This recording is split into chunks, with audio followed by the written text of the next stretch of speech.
کاروباری برادری کے لیے خوشخبری، وزیر اعظم کا صنعتوں کے لیے بجلی سستی کرنے کا اعلان، 4 روپے 4 پیسے سستی، کہا دل چاہتا ہے کہ بجلی کے نرخوں میں 10 روپے فی یونٹ کمی کر دوں، موجودہ حالات میں ہاتھ بندھے ہوئے ہیں، صنعتی صارفین کے لیے ویلنگ چارجز میں بھی 9 روپے فی یونٹ کمی کر رہی ہیں، صنعتی ترقی کے بغیر معیشت مستحکم نہیں ہو سکتی، برآمد کنندگان کے لیے ٹیکس کی شرح 7.5% سے کم کر کے 4% پر لائی جا رہی ہے، جس سے ایکسپورٹ سیکٹر کو ریلیف ملے گا، برآمدات بھی بڑھیں گی، ماضی میں پاکستان کے دیوالیہ ہونے کی باتیں کی جاتی رہیں، مارکہ حق کے بعد مختلف ممالک کے سربراہان مجھ سے بغلگیر ہو رہے تھے، مارکہ حق کے بعد دنیا اب آپ کی بات مان رہی ہے، پاکستانی پاسپورٹ کو عزت کی نگاہ سے دیکھا جاتا ہے۔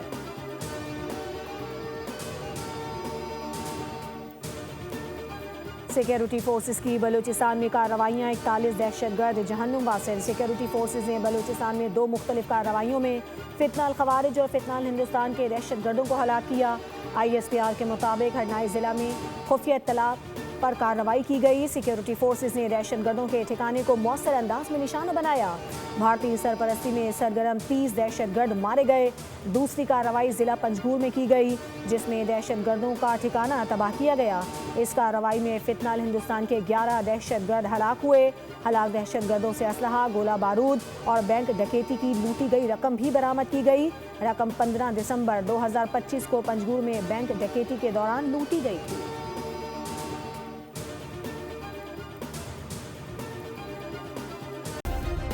سبسکرائب کریں اور بیل دبائیں تاکہ کوئی خبر رہ نہ جائے۔